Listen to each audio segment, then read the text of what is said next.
everyone, welcome back to Sunday Live Chat. Thank you so much guys for tuning in. I'm here to update you of what is going to happen on Isibaya from the 2nd to the 6th of November 2020 on Monday. Sihle discovers she messed up big time. Melusi begs for his life and Pihlangene shakes up life in Protea. On Tuesday, Mabuya realizes Caesar is more underhanded than she thought. Sbu realizes something is terribly wrong when he hears about Mangoba's distress.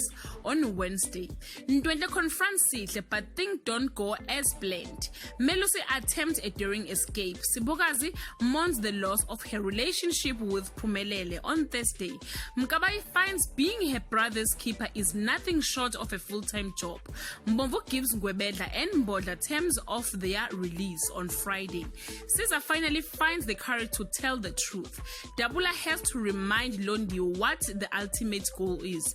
Melusi seems to have an interesting story to tell about his disappearance. Guys, this is all I have for today. You can leave your comment below and share your thoughts. Till we meet again, I love you so much guys. Bye.